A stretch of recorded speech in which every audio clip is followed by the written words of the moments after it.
என்னன்னா நீதிமன்றம் வந்து அது கேட்கறப்ப நம்ம பார்த்துக்கலாம் அப்படின்னு. இதுதான் நாம் தொடர்ச்சியாக சொல்லியிருக்கிறோம். நீதிமன்றம் ஒரு உத்தரவை பிறப்பித்தாலும் அந்த எக்ஸிக்யூட்டிவ் அதை செயல்படுத்தக்கூடியவர்கள் அதன் மீது கொஞ்சமும் ஒரு கவலை இல்லாமல், காரணம் இது இந்து கோயில் சம்பந்தமானது தானே. இப்போ இதுக்கே வக்ஃப் வாரியத்துக்காக ஒரு டைரக்ஷன் கோர்ட்டு கொடுக்குது, இல்லை சர்ச்சு அவங்க விஷயத்துக்காக ஒரு டைரக்ஷன் கொடுக்குதுன்னா எவ்வளவு வேகமாக செயல்படுகிறார்கள் பார்க்குறோம். எங்க தலைவருக்கு அந்த ரகசியம் தெரியும். அவர் முதல் கையெழுத்து போட்டு நீக்குவாரு அப்படின்னு சொன்ன. நீக்குனியா? இல்லை. அது ஏன்னா இது வந்து பாசிபிலிட்டியே இல்லாத விஷயத்தெல்லாம் கூட எந்த நகையை வேணாலும் வெயி, உடனே வெயி, கடன் தள்ளுபடி. ஆனா அதுக்கப்புறம் 57 கண்டிஷன் அதுக்கு போட்டீங்க அப்படிங்கறதெல்லாம் பாக்குறோம். இங்கதான் வந்து விளக்கேத்தணுமா என்று பக்தர்கள் கேட்க அந்த விஐபியின் கார் வந்தது. அந்த விஐபி காரில் இறங்கி வந்த அந்த விஐபி யார் தெரியுமா? இதையெல்லாம் நிர்வகிக்கக்கூடிய வேலையை தானே HRN செய்யுது. அதனாலதான் நான் திரும்ப திரும்ப சொல்றோம், உனக்கு இதுக்கே வக்கு இல்லை, நீ வந்து கோயிலை விட்டு வெளியில போ அப்படின்னு இந்து முன்னணி தொடர்ச்சியாக இந்த HRNCக்கு எதிராக குரல் கொடுப்பது. எதனாலதான், உன்னால எதை நீ உன்னுடைய வேலையோ அதையே நீ செய்யலைன்னா நீ எதுக்கு அங்க உட்கார்ந்துருக்க? இந்தியாவுடைய பாதுகாப்பு படையில் இருக்கக்கூடிய விமானப்படையில் இருக்கக்கூடிய அதிகாரிகளை சொல்றான்னா இது வந்து ஈனியஸ் கிரைம். இதுக்கு வந்து எல்லாருடைய rarest of the rare case அப்படிம்பாங்கல்ல, அந்த அடிப்படையில இவருக்கு வந்து நீங்க தூக்கு தண்டனை கொடுக்கணும், ரொம்ப கூலா ஆயுள் தண்டனைங்கிறத எங்களால ஏத்துக்க முடியல அப்படிங்கிறப்ப, யாசின் மாலிக் யாருன்னு உங்களுக்கு தெரியும். கடலூர்ல நம்ம சீமான் அழைச்சிட்டு வந்து பேசினார்ல, நான் அவரும் ஒரு போராளின்னு சொல்லிட்டு அழைச்சிட்டு வந்து பேசினாரு. அப்படிப்பட்ட ஆளு. ஏன்னா சீமானையும் நம்ம புரிஞ்சுக்கணுங்கிறதுக்காக இதை சொல்ல வேண்டியதா இருக்குது. பிஎம்எஸ் போராடின உடனே இந்த மீடியாக்கெல்லாம் என்ன மறந்துடும், RSS உடைய அட்ஃபிட் பிஜேபிக்கு மிகவும் வேண்டப்பட்ட பிஎம்எஸ் எதிர்ப்பு தெரிவித்திருக்கிறது.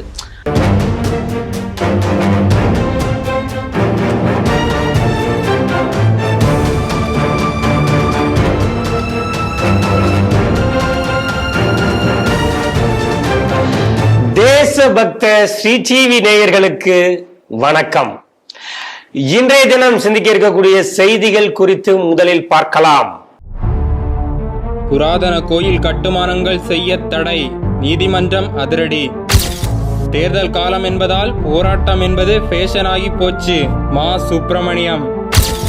உலகளந்த பெருமாள் கோயில் தேரோட்டம் நிறுத்தம், பக்தர்கள் ஏமாற்றம்.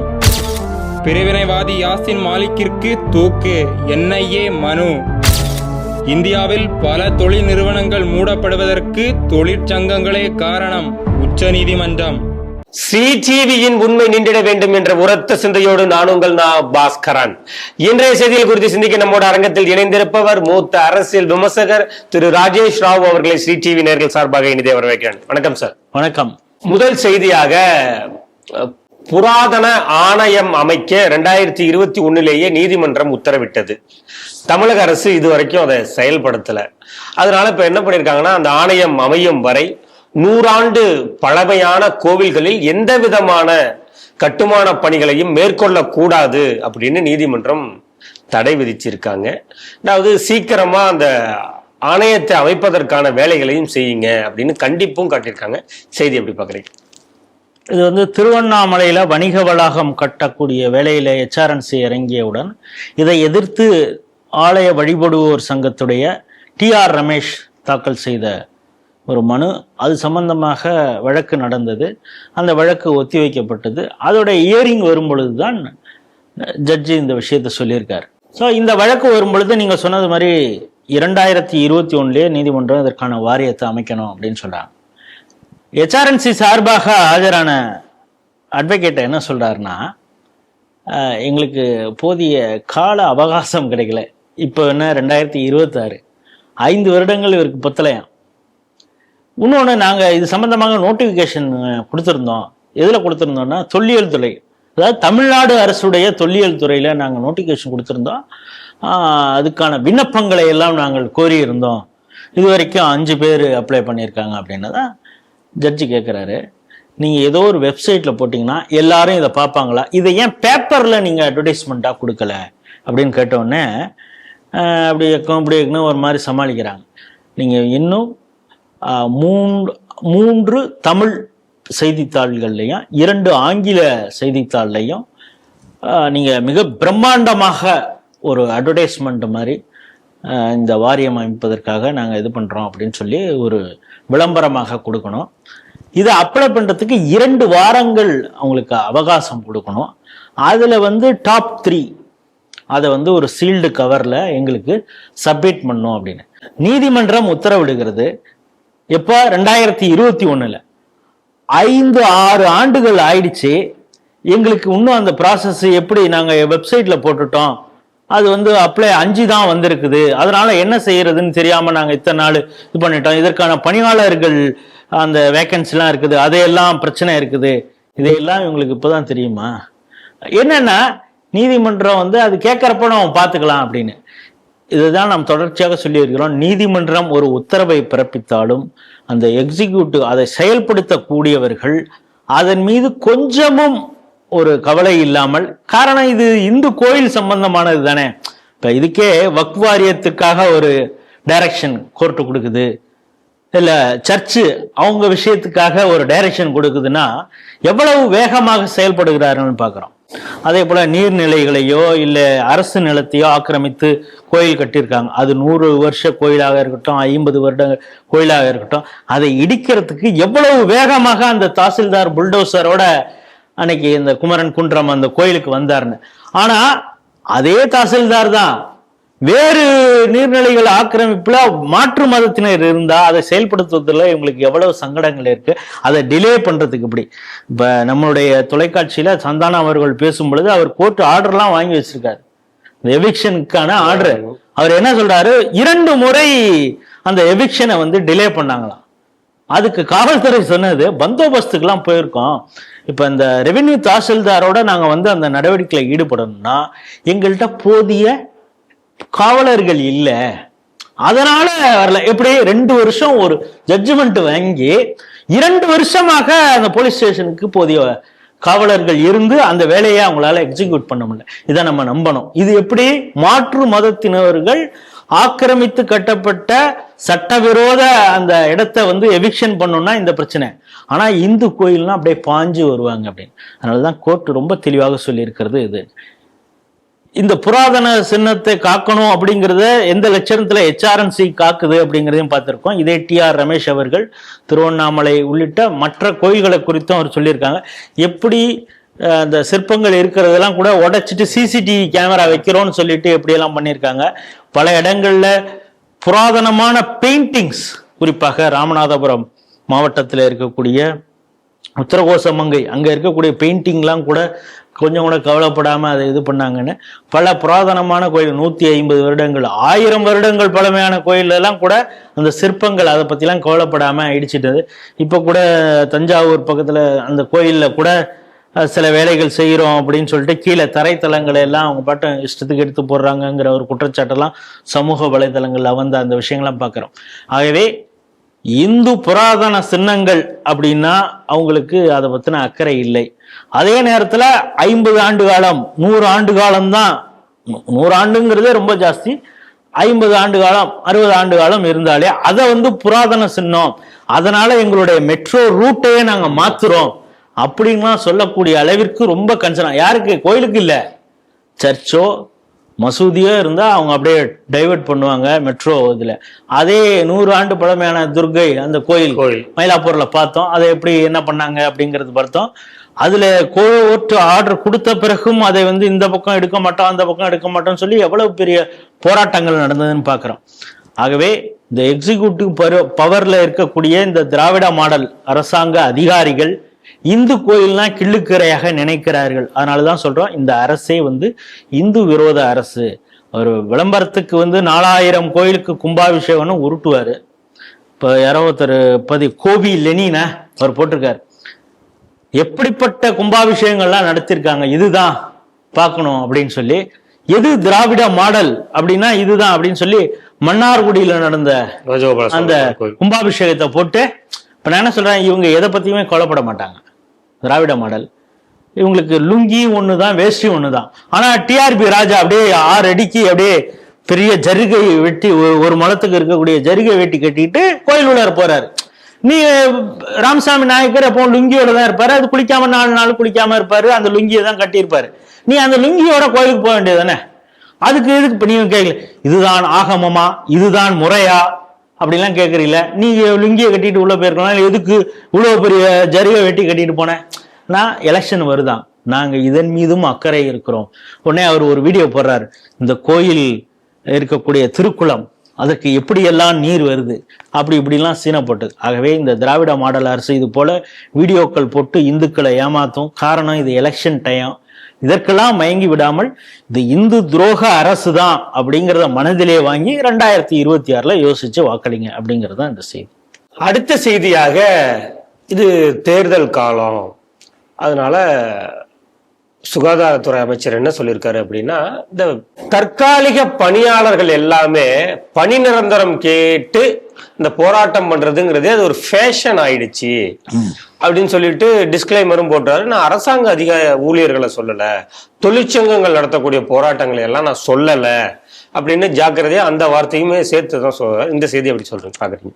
அவர் சொல்றது கரெக்ட் தான். என்ன சொல்றாரு, அரசு ஊழியர்கள் போராட்டத்தை பற்றி நான் சொல்லவில்லை, தற்காலிக பணி நியமனங்கள்னு வரும் பொழுதே, அதாவது கான்ட்ராக்சுவல் லேபர் 11 மாசம் தானே, தேவைன்னா எக்ஸ்டென்ஷன் கொடுப்போம், இல்லைன்னா கொடுக்க மாட்டோம். இப்ப இந்த கண்டிஷனுக்கு ஒத்துக்கிட்டு தானே நீ வர. இப்ப வந்து பணி நிரந்தரம் வேணும், அது வேணும், இது வேணுங்கிற, இதெல்லாம் எப்படி? இது சாத்தியமே கிடையாதுங்க. இதை செய்யவே முடியாது. இதை செஞ்சா என்ன நடக்கும்னா கோர்ட்டு கேள்வி கேட்கும். அப்ப என்ன நாங்க பதில் சொல்றது? அதனால இது வாய்ப்பு இல்லை ராஜா அப்படின்னு சீமான் சொல்றது மாதிரி பணி நிரந்தரம்லாம் வாய்ப்பு இல்லைங்க அப்படின்னு இருக்காரு. இந்தியாவில் வேற எங்கேயுமே கிடையாதுங்கிறாரு. ஏத்துக்கிறோம். ஆனா தேர்தல் வாக்குறுதியாக திமுக கொடுத்தது, ஏன்னா அதை நம்ம நம்பர் கரெக்டா சொல்லணும், இல்லைன்னா ஃபேக்ட் செக்ல இருந்து இதை நாங்க கொடுத்தோமாடா சங்கிகளா போய் சொல்லாதீங்க அப்படின்னு நம்ம ஸ்ட்ரீட் டிவி இந்த வீடியோவே எடுத்து போடுவாங்க. யூடர்ன்ல இருந்து வருவாங்க. ஆமா, யூடர்ன்ல இருந்து வருவாங்க. அந்த டேர்னுக்கு தான் நம்ம கரெக்டா சொல்றோம். என்னன்னா அண்ணாமலை அவர்களும் இதை ட்வீட்டா பதிவு செய்திருந்தாரு. 153 வாக்குறுதி, 153. அதுல என்ன சொல்லியிருக்காங்கன்னா, அறநிலையத்துறை, காகித ஆலைகள், கூட்டுறவு நூற்பாலைகள், தமிழ்நாடு குடிநீர் வடிகால் வாரியம், தமிழ்நாடு எய்ட்ஸ் கட்டுப்பாட்டு வாரியம், தமிழ்நாடு உள்ளாட்சி அமைப்புகள், உள்ளாட்சி துறையில் மேல்நிலை குடிநீர் தொட்டிகள் பராமரிப்பு பணியாளர்கள். இதை நான் சொன்ன உடனே உங்களுக்கு வேங்கையெல்லாம் ஞாபகம் வரும், அதெல்லாம் விட்டுருங்க. தமிழ்நாடு மின்சார வாரியத்தில் பணிபுரியும் ஒப்பந்த தொழிலாளர்கள் உள்ளிட்ட அரசு துறை மற்றும் அரசு கட்டுப்பாட்டில் உள்ள நிறுவனங்களில் தொடர்ந்து 10 ஆண்டுகளுக்கு மேல் பணிபுரிந்து வரும் அனைத்து ஒப்பந்த மற்றும் தற்காலிக பணியாளர்களையும் பணி நிரந்தரம் செய்வது குறித்து பரிசீலிக்கப்படும், கனிவாக பரிசீலிக்கப்படும் அப்படின்னு அப்ப சொல்லியிருக்காங்க. இப்ப என்ன சொல்றாங்க, வாய்ப்பில்லை ராஜா, அப்படியெல்லாம் எப்படி செய்ய முடியும் அப்படின்னு. செய்ய முடியாதுல்ல. இப்ப உன்னால நீக்க முடியாது. ஆனா நீ என்ன சொன்ன, அதற்கான ரகசியம் என்கிட்ட இருக்குது, அது எங்கிட்ட மட்டும் எங்க தலைவர்கிட்ட தான் இருக்குது. இப்ப என்ன சொல்றாங்க, ஆமா அவரே இப்ப சட்டசபையிலே சொல்லிட்டாரு. இப்பதான் ஒரு கடைசி டைம்ல அதனால சொல்லியிருக்காரு, ஆமா நான் சொன்னேன் ஆட்சிக்கு இண்டி கூட்டணி ஆட்சிக்கு வந்துரும், அப்ப திமுக முக்கியமான பங்கு வகிக்கும், அந்த நேரத்துல நாங்க நீக்குவோம் அப்படின்னு நான் சொன்னோம், ஆட்சிக்கு வரல அப்படின்னு. நீங்க ஆனா தேர்தல் வாக்குறுதி அப்படி சொல்ல, திமுக முதல் கையெழுத்து போடும். திமுக எப்படி முதல் கூடும்? ராகுல் காந்தி தானே பிரதமர் ஆவாரு. ராகுல் காந்தி முதல் கையெழுத்து போட வைப்போம் அப்படின்னு வாக்குறுதி கொடுக்கல. எங்க தலைவருக்கு அந்த ரகசியம் தெரியும், அவர் முதல் கையெழுத்து போட்டு நீக்குவாரு அப்படின்னு சொன்ன. நீக்குனியா? இல்ல. அது ஏன்னா இது பாசிபிலிட்டியே இல்லாத விஷயத்தெல்லாம் கூட எந்த நகையை வேணாலும் வெயி, உடனே வெயி, கடன் தள்ளுபடி, ஆனா அதுக்கப்புறம் 57 கண்டிஷன் அதுக்கு போட்டீங்க அப்படிங்கறதெல்லாம் பாக்குறோம். அப்புறம் சிலிண்டர் மானியம், டீசல் எத்தனை ரூபாய்க்கு விற்கும், பெட்ரோல் எத்தனை ரூபாய்க்கு விற்கும், சிலிண்டர் எத்தனை ரூபாய்க்கு விற்கும், எல்லாம் இவங்களே சொன்னாங்க. இவங்களெல்லாம் முடியாதுன்னு தெரியும், ஆனா இதெல்லாம் சொன்னாங்க. அப்படின்னா இப்ப இதுவும் நீ தானே சொன்ன, உன்னை நம்பிதான் அவங்க இருந்தா, வாஹா திமுக வந்துருச்சு போல, வந்தா நம்ம பர்மனன்ட் ஆக்கிடுவாங்க அப்படின்னு நினைச்சாங்க. உனக்கு ஓட்டுக்கு போட்டாங்க, கரை வெட்டி கட்டாம உங்களுக்காக வேலை செய்தார்கள். இன்னும் சொல்லப்போனா அந்த செவிலியர்கள் இவங்க வரும் பொழுதுதான் அந்த கொரோனா உச்சத்துல போனது. அந்த நேரத்தில் தங்கள் உயிரையும் பொருட்படுத்தாது வேலை பார்த்தாங்க செவிலியர்களா. அவங்களுக்கும் பணி நிரந்தரம் இல்லை. அவங்களுக்கு நீங்க கொடுத்த ஸ்பெஷல் ட்ரீட்மெண்ட் என்னன்னா, இங்க இருக்கிறவங்க போராட்டங்களை தூக்கி கிளாம்பாக்கத்துல கொண்டு போய் இறக்குனதுதான் தெரியும். இது போல ரொம்ப மோசம். அதாவது என்னன்னா, அவர் கொஞ்சம் கூட கவலையே படாம இது வந்து வாய்ப்பே இல்லை அப்படிங்கிறாரு. இவங்க நிறைய ஃபோட்டோ ஷூட் தான் பண்ணிட்டு இருக்காங்கன்னு நமக்கு தெரியும். இன்னைக்கு காலையில் என்ன சொல்றாங்க, ஏன்னா இதுவும் சுகாதாரத்தில் வருதுங்கிறதுனால, ஏன்னா தரமான உணவு சுகாதாரத்தில் தானே வருது. இவர் வந்து என்னன்னா ஸ்கூல்ல வந்து கனடாவுக்கே எங்களை பார்த்து தான் காப்பி அடிக்கிறாங்க. காலை உணவு திட்டம் போடுறோம், இது எல்லாருமே காப்பி அடிக்கிறாங்க. அதுக்கப்புறம் அரசு பள்ளியிலிருந்து அரசு உதவி பெறும் பள்ளி வரைக்கும் எக்ஸ்டெண்ட் பண்ணோம். அதுக்கப்புறம் இந்த தூய்மை பணியாளர்கள் பெரிய அளவு போராட்டம் பண்ணாங்க. இதை அசமடக்கிறது எப்படி அப்படின்னு பார்த்தா, உங்களுக்கு காலையிலேயே நாங்கள் டிஃபன் கொடுக்குறோன்னு. அந்த டிஃபன் எந்த லட்சணத்துல இருக்கு அப்படின்னா, ஆரம்பத்திலே பார்த்தோம் கோயம்புத்தூர்ல தூய்மை பணியாளர்கள் தானே, அவங்க எடுத்துட்டு போற வண்டியிலேயே அவங்களுக்கு சோறு எடுத்துட்டு போவோம் அப்படிங்கிறது மாதிரி எப்படி எடுத்துக்கிட்டு ட்ரீட் பண்ணாங்கன்னு நம்ம பார்த்தோம். இன்னைக்கு காலையில திருநெல்வேலியில பார்த்தா அங்க இருக்கிறது இதுக்கு பேர் வந்து டிஃபனா அப்படின்னுட்டு எல்லாரும் அந்த வாளியில தூக்கி போய் டம்ப் பண்றத பாக்குறோம். இது இந்தியன் எக்ஸ்பிரஸ்ல இருக்கக்கூடிய ஒரு மூத்த செய்தியாளர் இந்த வீடியோவை பகிர்றாரு. இது பெரிய அளவுல ட்ரெண்ட் ஆகுது. சோசியல் மீடியாவே வந்து அப்படியே பெரிய அளவுல பம்பாடு பண்றாங்க. கன நேரத்தில் யோசித்தார்கள் திமுகவுடைய ஐடி விங்கு. இந்த போட்டோ இந்த வீடியோ பார்த்தா நீங்க வந்து ட்ரெண்ட் பண்றீங்க. ஏற்கனவே 2 நாள் வந்து இந்த கொலை பாலியல் குற்றச்சாட்டு வந்து ஒண்ணு வந்து தரமணியில நடந்தது, ஒரு ஃபேமிலியே செத்து போனது, அடுத்தது நந்தனம். இதையெல்லாம் முறியடிப்பதற்காக நாங்க ஒரு ட்ரெண்ட் பண்றோம்டா அப்படின்னு சொல்லி அந்த ஒரு பைக்ல வந்து தலைவர் உட்கார்ந்து இருக்கிற முதல் ரேஸ் கொடுக்குறாரு. ஸ்டார்ட்லாம் பண்ணல, பைக்ல உட்காந்துக்கிட்டு ஒரு வீடியோ ஒரு போட்டோ. இதே இன்னைக்கு ட்ரெண்ட் பண்றாங்கன்னா இவங்க மனசுல எந்த அளவுக்கு சட்டம் ஒழுங்கை பத்தி கவலை இல்லை, தூய்மை பணியாளர்களுக்கு இந்த ஒரு கொடுமையான ஒரு நிகழ்வு நடக்குது, ஒரு சாப்பிட்ற அளவுக்கு கூட ஒரு உப்புமா போடுறதே உப்புமா, அந்த உப்புமாவே சாப்பிட முடியாத அளவுக்கு போடுறாங்க, தரம் இல்லாமல் இருக்குன்னு அவங்க சொல்றப்ப நீங்க எதை பத்தியும் கோலப்படாம போட்டோ ஷூட் பண்ணி நீங்க வந்து ஒரு பைக் ரேஸுக்கு போறது மாதிரி உட்காந்து ஒரு டிஷர்ட்டை போட்டு, நான் போட்டிருக்கிறது மாதிரி ஒரு டிஷர்ட்டை போட்டுட்டு வந்து அந்த பைக்ல ஏறி உட்காந்துட்டு ஒரு போஸ்ட் கொடுக்குறீங்க. அதை வச்சு டிஎம்கே ஐடினால ட்ரெண்ட் பண்றீங்கன்னா இந்த மக்களை இவங்க எவ்வளவு கிள்ளுக்கிறையாக இதுக்கு ட்ரெண்டிங் நாங்களும் பண்ணுவோம்டான்னு இவங்க பண்றாங்கன்னா, இது எப்படி ஒரு காலகட்டத்தில் விஜய் படம் வந்ததுன்னா அஜித் ரசிகர்கள் வந்து அதை வந்து கழுவி ஊத்துவாங்க. அப்புறம் அஜித் படம் வந்தா விஜய் ரசிகர்கள், ஆனா ஏதோ ஒரு வகையில இது பூம் ஆகிட்டே இருக்கும். அது மாதிரி நீ என்ன திட்டினா கூட பரவாயில்ல, நான் பண்றேன்டா போட்டோ ஷூட்டு அப்படிங்கிறது இவங்க பண்றாங்க. ஆனால் இவர்கள் தேர்தல் வாக்குறுதியாக கொடுத்தது எதை பற்றியும் கவலைப்படாமல், ஆனா 90%, 95% எல்லாத்தையும் முடிச்சிட்டோம் அப்படின்னு சொன்னது. இப்ப இந்த முக்கியமான 153வது தேர்தல் வாக்குறுதியே இவங்க நிறைவேற்றலைன்னா இவங்க சொன்னதெல்லாம் எவ்வளவு பொய் அப்படிங்கிறது அந்த மக்களுக்கு தெரியும். இவர்களை எல்லாம் நம்பி ஓட்டளித்த அந்த அரசு ஊழியர்கள் ஆயிடலாம் அப்படின்னு கனவுலே இருந்தவங்க, தற்காலிக ஒப்பந்த ஊழியர்கள், ஒரு டேஞ்சரான ஒரு விஷயம். இப்ப இவரு நான் அரசு ஊழியர்களை பத்தி சொல்லல அப்படின்னு, அரசு டாக்டர்கள் மிகப்பெரிய உண்ணாவிரத போராட்டம். இப்போ உண்ணாவிரத போராட்டங்கிறத விட அடுத்த ஸ்டெப் ரொம்ப மோசமானது. அது நம்ம டிவியில தான் பேசுவோம், கண்டிப்பாக மெயின் ஸ்ட்ரீலால இது வந்து பேசியிருக்க மாட்டாங்க, பேச போறது இல்லை. அவங்க அதுல என்ன சொல்றாங்கன்னா, நாங்க வந்து மீட் அவுட் பண்ணல, நாங்க எங்களுடைய டிமாண்டை அந்த அரசு மீட் அவுட் பண்ணல, எங்களுடைய அடுத்த கட்ட போராட்டம் உண்ணாவிரத போராட்டம்.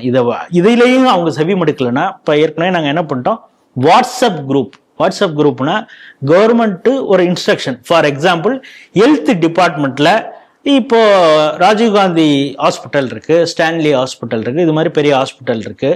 இங்க வந்து ஒரு ஆன்டிபயாட்டிக் பாலிசி சம்பந்தமா இந்த வாரம் இந்த மருந்துகளை பயன்படுத்தணும், இங்க இது போன்ற நுண்ணுயிரிகள் இங்க தாக்கம் அதிகமாக இருக்கிறது, இந்த ஜுரம் அதிகமாக இப்பொழுது டெங்கு போன்ற விஷயங்கள் வந்துகிட்டு இருக்கு. இதையெல்லாம் வந்து அந்த டிஎம்எஸ் இவங்க அனுப்புறது, இதெல்லாம் வந்து ஒரு வாட்ஸ்அப் குரூப் வச்சிருக்காங்க, இதுல தான் அவங்க எல்லாம் பரிமாறிக்கிறது. இதை கொஞ்சம் கான்சென்ட்ரேட் பண்ணுங்க, இது மாதிரியான பேஷண்ட்ஸ் அதிகமா அட்மிட் ஆகுறாங்கன்னு. இந்த வாட்ஸ்அப் குரூப்ல இருந்து அந்த டாக்டர்கள்லாம் வெளியில வராங்க அப்படின்னா நோயாளிகளுக்கு சரியான ட்ரீட்மெண்ட்டே என்ன கிடையாது. என்ன மருந்து கொடுக்கறது, எப்படிப்பட்ட ட்ரீட்மெண்ட் செய்ய போறது, இதுவே தெரியாமல் போகும் டாக்டருக்கு. அப்பனா அவங்க எப்படி நோயாளிகளுக்கு ட்ரீட்மெண்ட் பண்ண போறாங்க அப்படின்னா, நோயாளிகளுடைய உயிரே இப்பொழுது கேள்விக்குறியாக இருக்கிறது. காரணம் இந்த திராவிட மாடல் போட்டோ ஷூட்டுடைய ஆட்சியுடைய நிர்வாக திறமையின்மை அப்படிங்கிறது இன்னைக்கு செய்தித்தாள்ல வந்திருக்குது. இதையெல்லாம் மெயின் ஸ்ட்ரீம் மீடியா இதெல்லாம் எடுத்து பேச போறது இல்லை. அதனாலதான் இந்த விஷயத்த நம்ம இதோடு சேர்த்து சொல்ல வேண்டியதா இருக்கு. ஆகவே 2026 இன்னும் அடிக்கடி அண்ணாமலை சொல்றாரு இன்னும் 55 நாட்கள்ல 56 நாட்கள்னு சொல்றாருல, இன்னும் 2 மாதங்கள் தான் இருக்கிறது அப்படிங்கிறத மனசுல வச்சுக்கிட்டு செயல்படணும் அப்படிங்கிறது தான் இந்த செய்தி. அடுத்த செய்தியாக காஞ்சியில் இருக்கக்கூடிய உலகளந்த பெருமாள் 108 வைணவத்தலங்களில் அது வைணவர்களால் கொண்டாடப்படக்கூடிய ஒரு ஸ்தலம். பிரம்மோற்சவம் நடைபெற்று வருகிறது. நேற்று 7ஆம் நாள் தேரோட்டம் நடைபெற வேண்டும். அங்க பக்தர்கள்லாம் குழுமிட்டாங்க. வந்து பார்த்தா தேரையே காணோம். என்னடா பண்றது, பெரிய பிரச்சனையாகுமேன்னு சொல்லிட்டு அங்க இருக்கக்கூடிய அந்த கோவில் நிர்வாகம் என்ன பண்ணிருக்கு, பக்கத்துல இருக்கிற கோவில்ல போய் இரவலாக தேரை கொண்டு வந்து நம்ம எப்படியாவது ஒப்பேத்திடுவோம், இது ஆட்சிக்கு கெட்ட பேரா போயிடக்கூடாது, அதிகாரிகள் வந்து அமைச்சரிடம் நல்ல பேர் வாங்கணும் அப்படிங்கிறதுக்காக எவ்வளவு முயற்சி பண்ணி பார்த்திருக்காங்க. பக்கத்துல இருக்கிறது வந்து சொன்ன வண்ண செய்யும் பெருமாள். அதுவுமே வைணவத்தலங்கள் 108 வைணவத்தலங்கள்ல ஒன்றாக கருதக்கூடியது. அங்க போய் தேரை வாங்கிட்டு வரலான்னு பார்க்கும்போது இங்க இருக்கக்கூடிய கோவில் அரங்காவலர்கள் இல்ல வாடகைக்கு தேரை கொண்டு வந்தெல்லாம் பெருமாள் அப்படி கூட்டிட்டு போக முடியாது, அது நல்லா இருக்காது அப்படின்னு நிப்பாட்டிட்டாங்க. பக்தர்கள் வந்தவர்கள் எல்லாம் ஏமாற்றத்தோடு திரும்பி போயிருக்காங்க. செய்தி எப்படி பாக்குறீங்க? நேற்று ஒரு வீடியோ பெரிய அளவில் ட்ரெண்ட் ஆயிருக்கும், நீங்களாம் பார்த்துருப்பீங்க. அது இந்த வாய்ஸ், அந்த ஒரு லேடியோடைய வாய்ஸ், இது மாதிரி ஏதோ ஒரு சின்னதாக வீடியோ கிளிப் எடுத்து அதை வந்து ஒரு பூஸ்ட் பண்ணுறது மாதிரி வாய்ஸ் எல்லாம் வச்சு பேசுவாங்கள்ல, நிறைய வீடியோ அதெல்லாம் போயிட்டு இருக்கு. அந்த யூடியூப் சேனலில் கூட பார்த்தேன். நீங்க தான் வந்து விளக்கேத்தணுமா என்று பக்தர்கள் கேட்க அந்த விஐபியின் கார் வந்தது. அந்த விஐபி காரில் இறங்கி வந்த அந்த விஐபி யார் தெரியுமா அப்படின்லாம் பேசி பார்த்தா கடைசியில நம்ம துர்கா அம்மா தான் வந்தாங்க. அவங்க வந்து இந்த யாகசாலை பூஜையெல்லாம் ஒரு பெருமாள் கோயிலில் கும்பாபிஷேகம் நடக்க இருந்த இந்த அதுக்கெல்லாம் அப்படியே உருட்டியெல்லாம் மிரட்டி அதெல்லாம் வந்து பெண் நிறுவனங்களினுடைய ஸ்பான்சர்ல இருக்கக்கூடிய யூடியூப் சேனல் இதெல்லாம் பேசு. இப்போ அங்கே அப்படி இங்கே என்னடான்னா தேரோட்டத்துக்கு தேரே இல்லையா. இப்போ நான் என்ன சொல்கிறேன், இது HRNC கீழே வருது. 108 வைணவ திவ்ய தேசங்களில் ஒன்று. இப்போ நம்ம ஆரம்பத்திலே இதே போன்ற ஒரு இஷ்யூ வந்த பொழுது நாம் அந்த செய்தியை எடுத்து இங்கே பேசியிருக்கணும். ஆனால் அதில் ஒரு சில ஒரு ஃபேக்ட் செக் பண்ணதில் சில விஷயங்கள் நமக்கு சரியாக புலப்படாமல் இருந்ததுனால அதை நம்ம ஏற்கனவே ஒரு இடத்துல பேசி நம்ம சைதாப்பட்ட பேசினா அதுக்கப்புறம் தான் நமக்கு சில விஷயங்கள் வந்தது. அதை உடனே அந்த செய்தியை கூட நம்ம பின்வழிச்சோம். உடனே அதற்கு இந்த உண்மையை தெரியாமல் நீங்கள் பேசலாமா அப்படின்னு நம்ம நேயர்களே கூட சில பேர் கமெண்ட்லாம் போட்டிருந்தாங்க. அந்த தவறு இனிமே நடந்துடக்கூடாதுல்ல அப்படிங்கிறதுக்காக அந்த எச்சரிக்கையாக நம்ம எடுக்கல. என்னன்னா ஏகாம்பரநாதர் கோயில்ல தங்கத்தேரு அது ரதசப்தமி அன்னைக்கு விடுறதா தான் இருந்தது. இது சம்பந்தமாக காஞ்சி பெரியவர் அவங்களே கூட ஒரு செய்தி குறிப்பாகவே சொல்லியிருந்தாங்க. ஆனா ஏன் விடலை அப்படிங்கிறது தெரியல. அப்ப அந்த தரப்புல என்ன சொல்றாங்க, எங்களுக்கு வந்து அபிஷியலாக எங்களுடைய தேரை வந்து அவங்க ஒப்படைக்கல. ஆனா அதற்கு முன்னாகவே இதே சேகர் பாபுலாம் கலந்து கொண்டு முன்னோட்டம் இந்த தேர் அந்த இதுக்குள்ளார நடந்த விஷயங்கள்லாம் நடந்தது. அதெல்லாம் இதை ஒப்படைக்காமல் நடந்ததாங்கிறதெல்லாம் நமக்கு தெரியாது. முதல்வருடைய துணைவியார் உட்பட அதுல கலந்து கொண்டதெல்லாம் பாக்குறோம். ஆனா ரதசப்தமி அன்னைக்கு ஓடும் அப்படின்னு சொன்னா அது ஏன் ஓடலை அப்படின்னா அதுக்கு HRNC தரப்புல வேறு இது. அதுவும் இந்த காஞ்சிபுரம் அருகிலே அவர் வந்து முதல்வர் இங்க விசிட் பண்றாரு, அவருக்காக இந்த தேரோட்டம் நிறுத்தி வைக்கப்பட்டதாங்கிற ஒரு செய்தியெல்லாம் வந்தது. அப்புறம் நம்ம கேட்குறப்ப இல்லை, அவர் கலந்துக்கிறது இந்த தேரோட்டம் நடக்கக்கூடிய இடத்துல இருந்து 7 கிலோமீட்டர் தொலைவில் இருக்குது, ஸோ அதற்காக இதை நிறுத்தி வைத்திருப்பார்களா அப்படின்னு தெரியல. ஆனா இது போன்ற தேரோட்டம் வரும் பொழுது காவல் நிலையத்துல ஒரு அனுமதி கடிதம் ஒண்ணு கொடுப்பாங்க. எங்களுக்கு அப்படி ஒண்ணு வரல அப்படின்னு காவல் நிலையம் சொல்கிறது. இப்படிங்கிற தகவல்லாம் கிடைச்சது. அதனால இது குறித்து நாம் என்ன பேசுவது. ஆனா ராஜா போன்றவர்கள்லாம் இது குறித்து இது வேண்டுமென்றே திராவிட மாடல் இப்படி செய்கிறதுன்னு அவங்க பத்திரிகையாளர் சந்திவுள்ள பேசின அந்த விஷயங்களும் தளத்துல இருக்குது. இது ஒரு பக்கம். சரி, இது இப்படி இருந்திருக்கு, இது இப்படி நடந்திருக்குமா அப்படின்னு பார்த்தா இன்னைக்கு வந்து பத்திரிகை செய்தியாக ரொம்ப தெளிவாக வந்திருக்கிறது. என்னன்னா அந்த தேர் வந்து ஓடக்கூடிய நிலைமையில இல்லை. ஆனா இவங்க சேகர் பாபு பேசும் பொழுது எத்தனை தேர் இவங்க இது பண்றாங்க, 4000 அதற்காக தனியா நிதி ஒதுக்கி இருக்கிறோம், இத்தனை புதிய தேர்கள் அங்கங்க கட்டுறோம் அப்படின்னு. நெல்லையப்பர் கோயில்ல தேர் வடமே பிச்சுக்கிட்டு போனுச்சுங்கிறத பார்த்தோம். அந்த தேரோட்டம் ஆரம்பிச்சாச்சு, வடம் பிடிச்சி இழுக்கிறாங்க, அது பிச்சுக்கிட்டு போகுது. அது எந்த லட்சணத்துல இருந்ததுன்னு பாக்குறோம். இங்க தேரே பக்தர்கள் பாவம் வைணவங்கெல்லாம் எவ்வளவு ஆசையோட அந்த பெருமாளை பார்க்கணும் சேவிக்கணும்னு வந்திருப்பாங்க. தேரே கிடையாது அப்படின்னு எந்த ஒரு அறிவிப்பையும் கிடையாது. சரி, நான் என்ன சொல்றேன், இதுக்கு நாள் கூட உனக்கு தெரியாதா இந்த தேர் ஓட முடியுமா முடியாதா அப்படிங்கிறது? நாள் தெரியுமா தெரியாதா? அந்த ஈஓ என்ன டேஷ் செய்து கொண்டு இருந்தாருன்னு நம்ம கேட்கலாம்ல. என்னப்பா டேஷ்ங்கிறது இது வந்து லீகலா யூஸ் பண்ணக்கூடிய வார்த்தைங்கிறது எனக்கு எப்போ புரியுதுன்னா முதல்வரே அதை யூஸ் பண்ணியிருக்காரு. அதனால என்ன யாரும் வந்து அந்த ஈஓ வந்து நல்லா திட்டக்கூடாது, ஏன்னா முதல்வரே ட்விட்டர்லயே யூஸ் பண்ணியிருக்காரு. அதனால அந்த ஈஓ என்ன டேஷ் செய்து கொண்டு இருந்தார் அப்படின்னு நம்ம கேட்கலாம். கேட்டாலும் இது முதல்வர் அறிமுகம் செய்து சொல்ல அப்படிங்கிறான். ஏன்னா இப்ப திராவிட மாடல்னு எப்படி அவங்க காயின் பண்ணாங்களோ அது மாதிரி இந்த டேஷ் அப்படிங்கிறது எங்களுடைய எங்களுக்குமான முதல்வர் தான் அதை அறிமுகப்படுத்தியிருக்கிறார். அதனால மீண்டும் கேட்கிறேன்னா அந்த ஈஓ என்ன டேஷ் செய்து கொண்டு இருந்தார், அவருக்கு தெரிஞ்சிருக்கணும்ல இந்த தேர் ஓடுமா ஓடாதா அப்படின்னு. அதுக்கப்புறம் இரவல், இந்த இரவல்ங்கிறப்ப 2 நாளைக்கு முன்னாடி நம்ம பேசுனது தான் ஞாபகம் வருது. ஏன்னா போலீஸாருக்கு குடியரசு தினத்துல பதக்கம் கொடுப்பதே திருநெல்வேலியில இரவல் வாங்கிட்டு வந்து கொடுத்தாங்கிறோம். அதே போல இந்த தேரோட்டத்தையும் இரவல் வாங்கிட்டு வந்து பக்கத்துல நீங்க சொன்ன வண்ணம் செய்த பெருமாள் கோயில் தேரை வந்து யூஸ் பண்ணாங்கிறப்ப பரம்பரை அரங்காவலர்கள் இதெல்லாம் நாங்கள் ஏற்றுக்க முடியாது, நம்ம கோயிலுக்குன்னு இருக்கிற தேரை தான் யூஸ் பண்ணணும் அப்படின்னா ஹெச்ஆர்என்சி இப்போ இதையெல்லாம் நிர்வகிக்கக்கூடிய வேலையை தானே ஹெச்ஆர்என்சி செய்யுது. அதனால தான் நான் திரும்ப சொல்கிறோம், உனக்கு இதுக்கே வக்கு இல்லை, நீ வந்து கோயிலை விட்டு வெளியில போ அப்படின்னு இந்து முன்னணி தொடர்ச்சியாக இந்த ஹெச்ஆர்என்சிக்கு எதிராக குரல் கொடுப்பது. எதனாலதான், உன்னால எதை நீ உன்னுடைய வேலையோ அதையே நீ செய்யலைன்னா நீ எதுக்கு அங்க உட்கார்ந்துருக்க? கோயில் உண்டியல் காசு எடுத்து கார் வாங்குற, பெட்ரோல் போடுற, பட்டர் முறுக்கு சாப்பிட்ற, உன்னுடைய மீட்டிங்க்கு இத்தியாதி செலவுகளுக்கெல்லாம் அதை தான் யூஸ் பண்ற. அப்படிங்கிறப்ப நீ எதை வேலை செய்ய வேண்டுமோ அதுக்கே இருக்கு, சம்பளம் உள்பட அங்கேருந்து தான் உனக்கு வருது. அப்படிங்கிறப்ப அந்த வேலையை நீ செய்யலைல்ல, உனக்கு வெக்கம் இல்லையா அப்படின்னு இந்து முன்னணி கேள்வி கேட்குது அப்படிங்கிறத பார்க்குறோம். ஆனால் IUML மாநாட்டிலே முதல்வர் என்ன சொல்றாரு, 5 முக்கியமான கோரிக்கைகளை நான் வந்து எக்ஸிக்யூட் பண்றேன். இமாம்களுக்கு ஸ்கூட்டர், அதுக்கு மானியம், வக்ஃபு வாரியம். ஏற்கனவே பார்க்குற இடத்தெல்லாம் வக்ஃபுங்கிறான். உனக்கு இங்க மட்டும்தான் ஆபீஸ் இருக்குதா, உனக்கு கோயம்புத்தூர்லயும் ஆபீஸ் நான் வச்சு கொடுக்குறேன் அப்படிங்கிறது மாதிரி பல கோரிக்கைகளை அவர் ஏற்று அவர் அங்க என்னென்னமோ அவங்களுக்கு வந்து பல சலுகைகளை கொடுக்குறாரு. உனக்கு உன் கோயிலில் இருக்கக்கூடிய கோயிலேருந்து வருமானம் வருது, அதுலேருந்து தான் அமைச்சர் அதிகாரிகளுக்கெல்லாம் சம்பளம் போகுது, அங்கே இருக்கிறவங்களுக்கு எந்த வேலையும் நடக்காது, நயா பைசா சல்லி பைசா இங்கிருந்து வராது, ஆனால் அவர்களுக்கு அரசு எல்லா சலுகைகளையும் செய்யும். அப்படிங்கிறப்ப திரும்பவும் இந்த செய்திலையும் அதான் சொல்கிறேன், இந்துக்களுக்கு துரோகம் இழைக்கக்கூடியதான் இந்த அரசு. இதை சிவனும் பார்த்து கொண்டிருக்கிறான். இந்த பெருமாள் கோயிலில் தேரோட்டம் நடக்கிறதுனால அந்த மகா விஷ்ணுவும் பார்த்து கொண்டிருக்கிறான். அவர்களுடைய பக்தர்களாக நீங்களும் இதை நாங்கள் ஒவ்வொரு முறையும் செய்தியாக சொல்றாதையும் பார்த்துட்டு இருக்கீங்க. 2026 எலெக்ஷனு இன்னும் 2-3 மாசத்துல வர இருக்கிறது, மனசுல வச்சுட்டு ஓட்டு போடும். அடுத்த செய்தியாக ஜம்மு காஷ்மீர் சுதந்திர முன்னணி அப்படிங்கக்கூடிய அமைப்பினுடைய தலைவர் யாசின் மாலிக் பயங்கரவாதிகளுக்கு வாரி வாரி நிதி உதவி வழங்கினார் இந்தியாவில் பிரச்சனையை ஏற்படுத்துவதற்கு அப்படின்னு சொல்லிட்டு அவர் மீது வழக்கு பதியப்பட்டு ஆயுள் தண்டனை விதிக்கப்பட்டு சிறையில் இருக்காரு. இப்ப NIA வந்து என்ன சொல்லியிருக்காங்கன்னா, இவருக்கு வந்து தூக்கு தண்டனையே விதிக்கணும் அப்படின்னு சொல்லிட்டு ஒரு மனு உச்ச நீதிமன்றத்தில் போட்டிருக்கு. இந்த செய்தி எப்படி பாக்குறீங்க?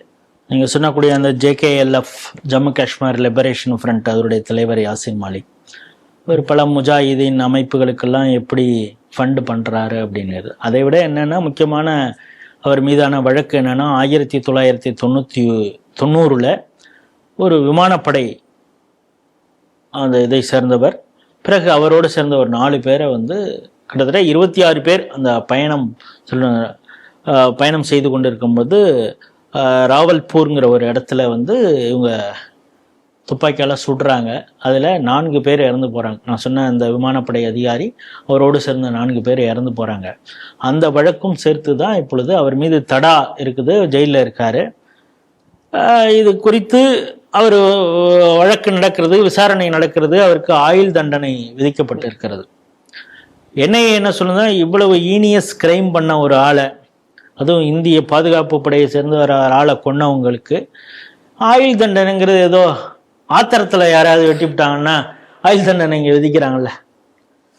கொலை வழக்கு எவ்வளவு இருக்குல்ல, ஏதோ ஒரு கோபத்துல எடுத்து பொட்டுன்னு செத்து போடுறான், அதன் பிறகு உணர்ந்து திருந்துவதற்கு அதெல்லாம் வாய்ப்பு இருக்கு சிலருக்கு அப்படின்னு. இது வந்து தெரிஞ்சே அதுவும் AK-47 போன்ற உயர் ரக துப்பாக்கியில் எடுத்துகிட்டு போய் இந்தியாவுடைய பாதுகாப்பு படையில் இருக்கக்கூடிய விமானப்படையில் இருக்கக்கூடிய அதிகாரிகளை சொல்கிறான்னா இது வந்து ஈனியஸ் கிரைம். இதுக்கு எல்லாருடைய rarest of the rare case அப்படிம்பாங்கள்ல, அந்த அடிப்படையில் இவருக்கு நீங்கள் தூக்கு தண்டனை கொடுக்கணும், ரொம்ப கூலாக ஆயுள் தண்டனைங்கிறத எங்களால் ஏற்றுக்க முடியல. அப்படிங்கிறப்ப நீங்கள் அதற்கான ஆதாரங்களை எல்லாம் கொடுக்கணும். இவர் எப்படி எல்லாம் ஃபண்டிங் பண்ணியிருக்காரு அதெல்லாம் இது பண்ணுங்க அப்படின்னு தான்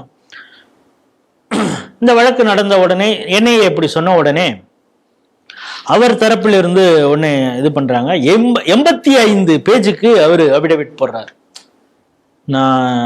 நான் ஒவ்வொரு முறையும் அரசியல் நடக்கும் பொழுது அதனுடைய பலிகடாகி விடுகிறேன். காங்கிரஸ் ஆட்சி இருந்தது, இப்போ பாஜக, இவங்க 2 பேருக்குள்ளார இருக்கக்கூடிய விஷயத்துல என்னை பலிகடா ஆக்குறார்கள் அப்படின்னு சொல்லி ஒரு 85 பேஜுக்கு அது எல்லாம் ஃபுல்லா அரசியல். இந்த இதெல்லாம் யாசின் மாலிக் யாருன்னு உங்களுக்கு தெரியும். கடலூர்ல நம்ம சீமான் அழைச்சிட்டு வந்து பேசினார்ல, நான் அவரும் ஒரு போராளின்னு சொல்லிட்டு அழைச்சிட்டு வந்து பேசினாரு. அப்படிப்பட்ட ஆளு. ஏன்னா சீமானையும் நம்ம புரிஞ்சுக்கணுங்கிறதுக்காக சொல்ல வேண்டியதா இருக்குது. என்னை இப்படி சொல்லும் பொழுது அவர் என்ன சொல்றாரு, 85 பேஜுக்கு. இப்ப நம்ம இதுல என்ன கவனிக்கணும்னா, ஏன் 85 பேஜுக்கு ஒரு நீட்டி முளைக்கு இப்படி ஒரு அபிடவிட் போட்டிருக்காருன்னா, UPA அரசாங்கம் இருக்கும் பொழுது ஜம்மு காஷ்மீர்ல பல பிரிவினைவாத கோஷ்டியெல்லாம் இருந்தது. பாகிஸ்தானோடு இவங்களுக்கு நேரடி தொடர்புலேயே இருந்தது. அங்க பாகிஸ்தான் டெரரிஸ்ட் குரூப் மாநாடு நடத்தினாங்கன்னா இங்க இருக்கிறவங்க அரியத் மாநாடா இருக்கட்டும், இந்த யாசின் மாலிக், JKLF இவங்கெல்லாம் போய் அதில் கலந்துட்டு வருவாங்க. நம்ம ஜம்மு காஷ்மீர்ல இப்படி எல்லாம் கொண்டு வைக்கணும், இந்த இதெல்லாம் ப்ரோக்ராம் நடத்தாம நம்ம பார்த்துக்கணும், இந்திய ராணுவம் இந்த இடத்துல எந்தெந்த இடத்துல போஸ்ட்ல இருக்குதோ அங்கேருந்து அவங்களை அங்கேருந்து அப்புறப்படுத்துறதுக்கு எந்த மாதிரியான பயங்கரவாத செயல்லாம் செய்யறதுக்கு அவங்க திட்டம் போட்டு கொடுப்பாங்க. காஷ்மீர் பயங்கரவாதிகள் அதை எக்ஸிக்யூட் பண்ணக்கூடிய லெவலில் இந்த அமைப்புகள்லாம் இருந்துகிட்டு இருந்தது. இந்த 370 நீக்கத்துக்கு பிறகுதான் இந்த ஐயாவை தூக்கி வச்சு பம்ப் அடிச்சது. ஏன்னா நடுப்புற ஜாமீன்ல வந்திருந்தாரு, திரும்ப தடால தூக்கி உள்ள போட்டாங்க. அப்பொழுதுதான் இப்போ NIA இந்த டிமாண்டை வச்சிருக்குது, இவருக்கு தூக்கு தண்டனை கொடுக்கணும்னு. இந்த இன்டர்லாக்டர் அப்படின்னு சொல்லுவாங்க, அதாவது ஜம்மு காஷ்மீர் பயங்கரவாதிகளோடு பேச்சுவார்த்தை எப்பொழுது நடந்துச்சு. இப்ப இருக்கிற மோடி சர்க்கார் என்ன பண்ணுதுன்னா, ஜம்மு காஷ்மீர் மட்டும் இல்ல, பாகிஸ்தான்ல இருக்கக்கூடிய பயங்கரவாத அமைப்புகளுடைய கேம்ப்லயே இப்ப ஆபரேஷன் சிந்தூர்ல 9 இடத்த போட்டு துவம்சம் பண்ணாங்க. நாங்க உள்ளே பூந்து அங்க அடிக்கிறோம். ஒன்ன எதுக்குடான்னு பார்த்தா 370 நீக்கும் பொழுதே என்ன ஓமர் அப்துல்லாவும் ஃபருக் அப்துல்லாவும் உள்ள இருந்தாங்க. முன்னாள் முதல்வர் அந்த அம்மா உள்பட உள்ளதான் வச்சிருந்தாரு. அரியாத் அவர் ஃபுல்லா வீட்டிலேயே இருந்தார், வீட்டு காவல்லையே வச்சிருந்தாங்கிறதெல்லாம் பாக்குறோம். அப்படி இருக்கும் பொழுது இவங்களெல்லாம் எப்படி டீல் பண்ணணும்னு மோடி கவர்மெண்ட்டுக்கு தெரியும். ஆனா அப்பொழுது UPA சர்க்கார்ல இவங்க தான் பேச்சுவார்த்தைக்கு, அதாவது பயங்கரவாத அமைப்புகளோடு பேச்சுவார்த்தை நடத்துவதற்கே ஐயா தான் புரோக்கர். அதனால இவர் அந்த காங்கிரஸ் கவர்மெண்ட் இவரை ஒரு பெரிய பொலிட்டிக்கல் லீடர் மாதிரியும், இவர் சமாதானத்தை விரும்பக்கூடிய, ஆனா ஒரு போராளி, ஆனால் இவர் சமாதானத்தை விரும்பக்கூடியவர், இவர் ஒரு புரட்சி போராளி, ஆயுதம் ஏந்தக்கூடியவர்லாம் கிடையாதுங்கிறது மாதிரி அவரோடு மன்மோகன் சிங் கைக்குலுக்கிட்டு இருக்கிற போட்டோ இந்த விஷயம் எல்லாம் பாக்குறோம். ஆனா இப்போ இந்த ஆளு 1ஆம் நம்பர் பயங்கரவாதி, இவர் நம்மளுடைய இராணுவத்தை குறிப்பாக விமானப்படை அதிகாரியை கொண்டு இருக்கிறான், அதனால இவனுக்கு தூக்கு தண்டனையே வாங்கி கொடுக்கணும்னு NIA சொல்லியிருக்குது. இது மிக சரியானது. இப்ப நீதிமன்றம் அவகாசம் கொடுத்திருக்கிறது. NIA நம்மளுடைய கோரிக்கையில் என்ன, NIA ஃபுல் டெரரிஸ்ட் நெட்வொர்க் எப்படியெல்லாம் ஃபண்டிங் நடந்தது, இவருக்கு எங்கெல்லாம் தொடர்பு இருந்தது, இவர்கிட்ட பயிற்சி பெற்றவர்கள் தமிழகம் முழுக்க, தமிழகத்துல இருந்தாலும் கூட யாரெல்லாம் இவரோட லிங்க்ல இருந்தாங்க, அவங்க அந்த அமைப்புகள் இங்க எப்படியெல்லாம் செயல்பட்டுக்கிட்டு இருக்கு, இந்த முழு நெட்வொர்க்கையும் கண்டறிந்து அவங்க இதெல்லாம் நெட்வொர்க் மேப்பிங் பண்ணி வச்சிருப்பாங்க. அதையெல்லாம் அவங்க ஆதாரத்தோடு கோர்ட்ல சப்மிட் பண்ணி அந்த ஆளுக்கு தூக்கு தண்டனை வாங்கி கொடுக்கறதுங்கிறது ஒரு பக்கம் மட்டும் இல்லாமல் அவர் யாருக்கெல்லாம் ஃபண்ட் பண்ணியிருக்காரு, யாரோட பயிற்சி யாருக்கெல்லாம் கொடுத்துருக்காரு, அவரோடு தொடர்பில் இருந்த அமைப்புகள்லாம் என்னென்ன, அது பொலிட்டிக்கல் இதுல தளத்துல இருக்கிறாருக்கும், பயங்கரவாத அடிப்படைவாத அமைப்பாக இருக்கலாம், எல்லாத்தையும் அதன் அடிப்படையில இன்னும் அடுத்த விசாரணையை NIA செய்யணும் அப்படிங்கிறதா நம்முடைய பார்வை.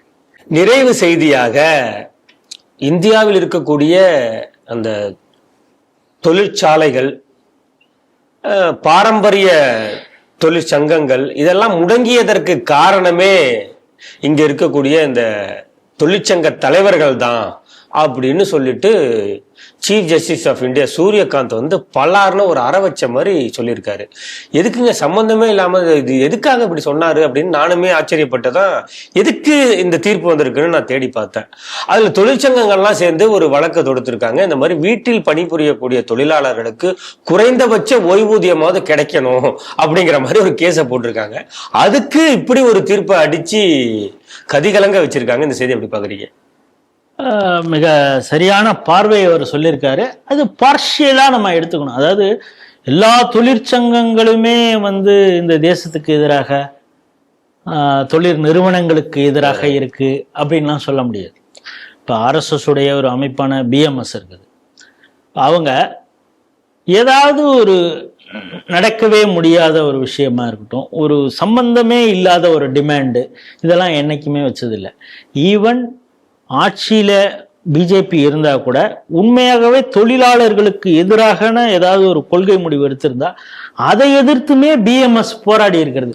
பிஎம்எஸ் போராடின உடனே இந்த மீடியாக்கெல்லாம் என்ன தெரியும், ஆர்எஸ்எஸ் உடைய அட்வொகேட் பிஜேபிக்கு மிகவும் வேண்டப்பட்ட பிஎம்எஸ்ஸே எதிர்ப்பு தெரிவித்திருக்கிறது. இப்ப வந்து இந்த மஸ்டர்டு, இந்த கடுகு வந்து இதையும் இந்த டிஎன்ஏ மாற்றப்பட்ட, மரபணு மாற்றப்பட்ட விதை அது கொண்டு வரும் பொழுதுலாம் அதுக்கெல்லாம் பிஎம்எஸ், சுதேசி ஜாகிரம்னு எல்லாமே எதிர்ப்பு தெரிவிச்சாங்க. சில பாலிசி விஷயங்கள்ல பிஎம்எஸும் தன்னுடைய கண்டனங்களையும் இருக்கு. பல நிறுவனங்கள் இப்ப இன்னைக்கு பாருங்க, நேத்து ஒரு போராட்டம் பண்ணியிருக்காங்க பிஎம்எஸ். எதுல தெரியுமா?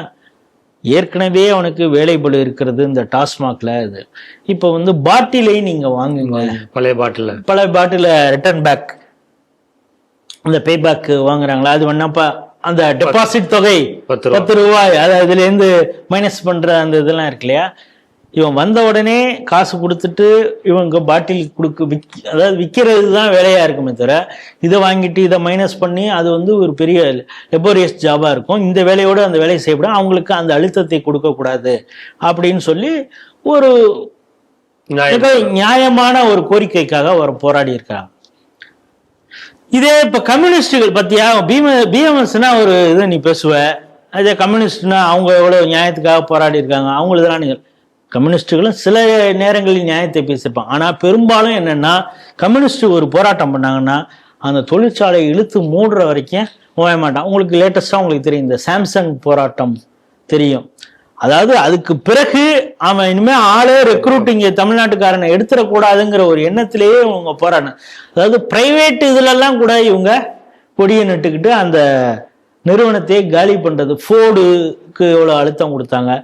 இப்ப என்னன்னா ஐடி கம்பெனிகளுக்கெல்லாம் யூனியன் ஆரம்பிக்கணும்லாம் ஒத்த காலில் கம்யூனிஸ்டுகள் நிற்கக்கூடிய அந்த விஷயத்தெல்லாம் பார்க்குறோம். அதனாலதான் சூரியகாந்த் என்ன சொல்றாரு, பல நிறுவனங்கள் இந்தியாவில் நமக்கு தெரியும், ஒரு காலத்துல ஆஹா ஓஹோ என்று பேச நிறுவனங்கள் எல்லாம் அதெல்லாம் இழுத்து மூடக்கூடிய அளவிற்கு கொண்டு சென்றது. அதாவது என்னன்னா, ஃபர்ஸ்ட் அந்த தொழிலாளர்கள் உரிமைகளுக்காக குரல் கொடுக்கிறோன்னு இந்த யூனியன் ஆரம்பிக்கான். பிறகு அவனுக்கு பஞ்சத்துல அடிபட்டுருவான், சம்பளமே வரலன்னா அதுக்கப்புறம் என்ன போடுவான், அவன் என்ன பண்ணுவான், அவனுடைய கதி என்ன ஆகும்னு தெரியாது.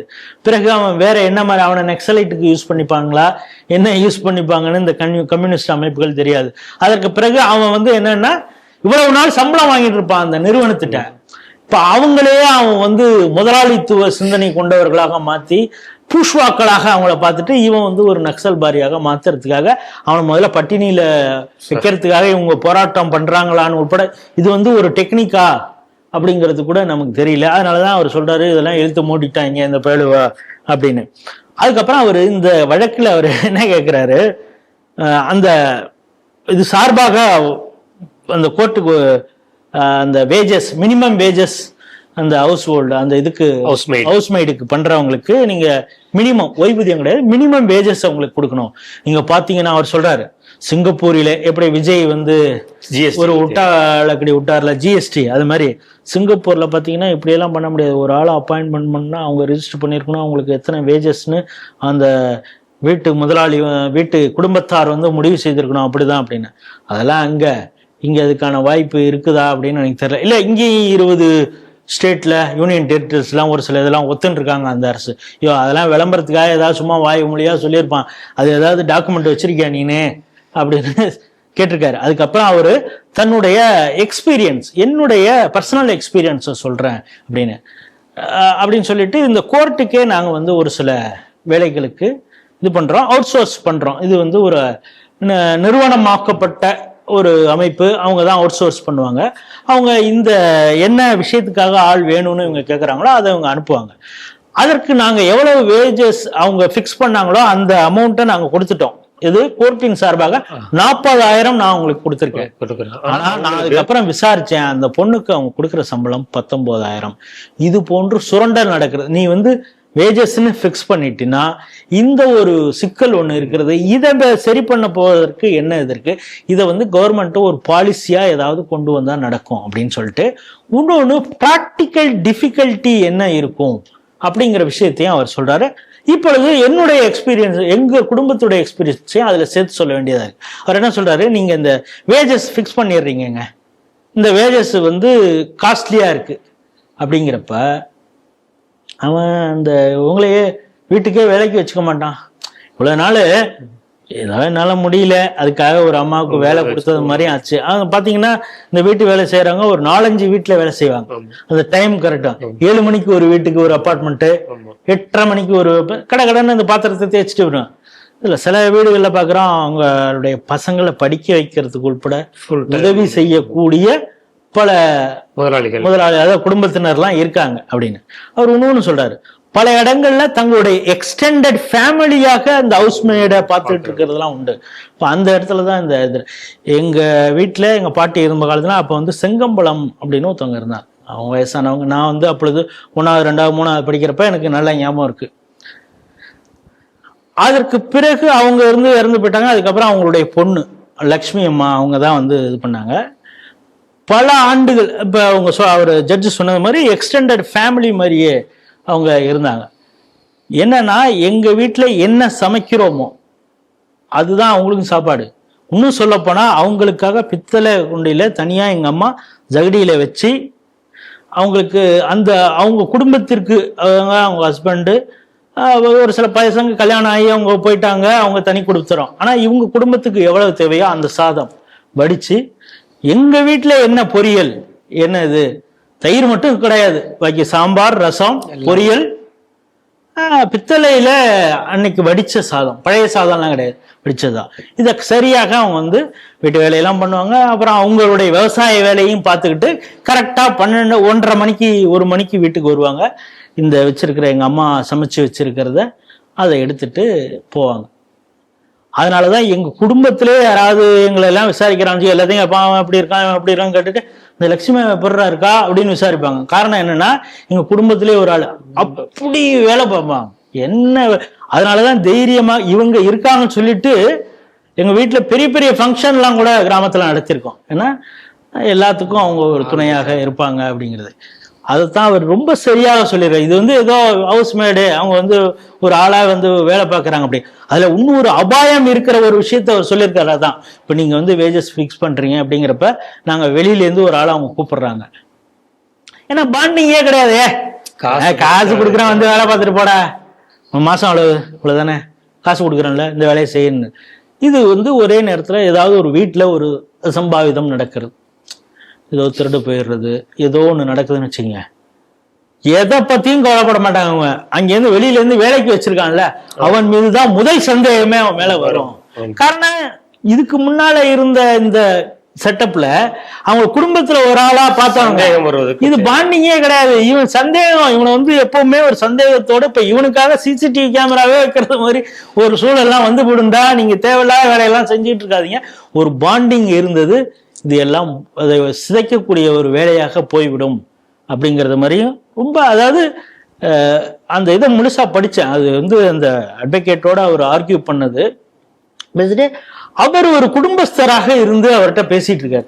இந்த சிக்கல்லாம் வரும், இதுக்கெல்லாம் ஒன்றை சொல்யூஷன் இருக்கா, இது வந்து கவர்மெண்ட் ஏதோ ஒரு பாலிசி டெசிஷனா எடுத்துதான் பண்ண முடியும், அதனால இதெல்லாம் வேலைக்கு ஆகாது அப்படிங்கிறது மாதிரி சொல்லியிருக்காரு. ஆனா நாடோடைய தொழிற்புரட்சி முடங்கி போனதற்கு காரணம் இங்க இருக்கக்கூடிய தொழிற்சங்க தலைவர்கள்ங்கிறது அப்படிங்கிற ரொம்ப தெளிவா, அதாவது இந்த விஷயத்த சொல்லும் பொழுது இப்ப எப்படி இந்த ஒரு பாண்டிங்கோட ஹவுஸ்மேடு இருந்தது, சிதைக்கக்கூடிய வேலையை எப்படி இவனுங்க செய்ய ஆரம்பிக்கிறானுங்களோ, இந்த டிமாண்டே இப்ப அதுக்குதான் ஆரம்பிக்கிறீங்க. அடுத்து இப்ப என்னன்னா இவங்க எல்லாம் வேண்டான்னு இப்ப எல்லாமே ஆப்லயே இப்ப வந்துருச்சு தெரியுங்களா. இப்ப டாய்லெட் கிளீன் பண்ணணும்னா 550 ரூபா ஒரு நம்பர் இருக்கு, அதுக்கு ஃபோன் பண்ணீங்கன்னா வருவான், கடன் க்ளீன் பண்ணிட்டு போயிடுவான். சரி, டாய்லெட் க்ளீன் பண்றதுக்கு தான் அப்பனா ஹவுஸ் மேடை வச்சிருக்கியான்னு சில பேர் விதண்டவாதமா கேட்பாங்க. நான் அதுக்காக சொல்ல, எல்லாத்திற்குமே இப்பொழுது இது இருக்கு. இப்போ அவங்களுக்கு அப்ப நம்ம யாருக்கு ஹயர் பண்றோமோ அவன் அந்த சம்பளத்தை கொடுக்குறானாங்கிறது நமக்கு தெரியாது இல்ல. ஆனா இவங்க நம்மளோடு ரத்தமும் சதையுமாக நம்மளோடு இருந்தவங்க, அதுதான் சொல்றேன், எக்ஸ்டெண்டட் ஃபேமிலியாக இருந்தவங்க. பல பேருக்கு அவங்களுடைய கல்வியை, எங்க ஹவுஸ் ஓனர் தாங்க எங்களுக்கு ஃபீஸ் கட்டினது, எத்தனையோ ஹவுஸ்மேடு பேசி இருக்கிறது காது குளிர நான் கேட்டிருக்கிறேன் இந்த விஷயம்லாம்.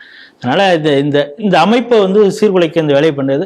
இந்த ஒரு சின்ன விஷயத்துல எப்படி இந்த அமைப்புகள் வேலை பார்த்ததோ இது போலதான் பெரிய பெரிய பாரம்பரியமான நிறுவனங்களுக்கும் இந்த யூனியன் செய்திருக்கிறது அப்படின்னு சொல்றாங்க.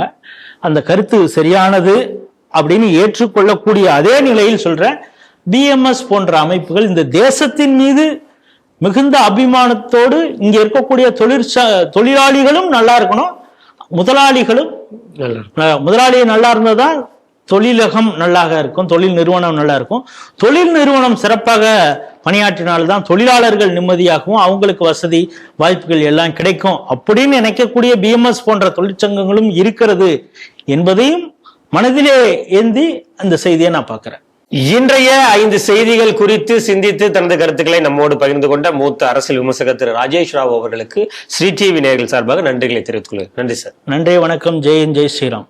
வந்தே மாதரம். வந்தே மாதரம்.